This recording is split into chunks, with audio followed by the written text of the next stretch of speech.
Before starting this portion, we need to know about what the cardinality of a set is. Cardinality of a set means the number of elements present in that set, and it is denoted by n of a. Now, the relation between union and intersection of two sets is n of a union b equals to n of a plus n of b minus n of a intersection b.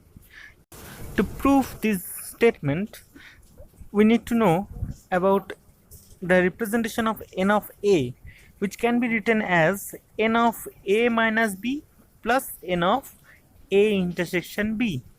So if we look at the Venn diagram, here is our two set a and b inside the rectangle of universal set.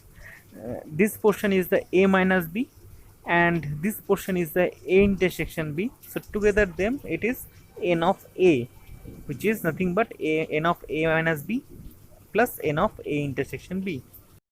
Similarly, n of b is also the sum of n of b minus a and n of a intersection b.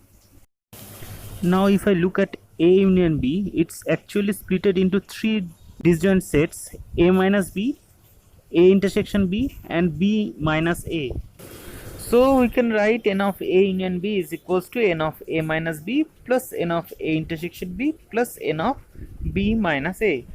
Now the proof continues in the following way.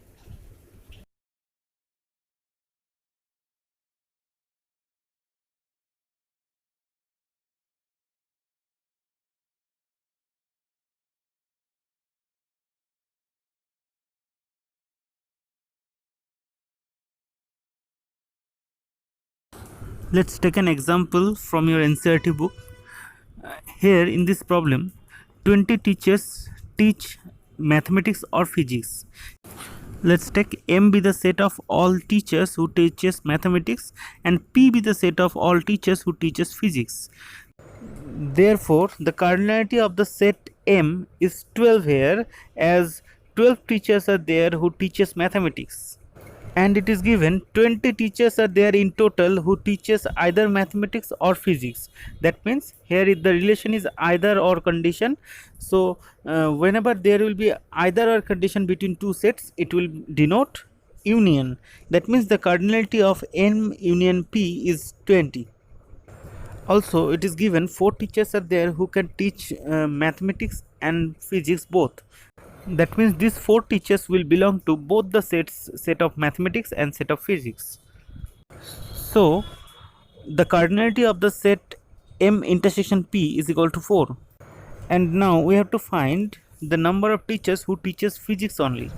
That means we have to find the cardinality of the set P. Now using the formula n of M union P is equals to n of M plus n of P minus n of M intersection P, we can easily find the cardinality of P.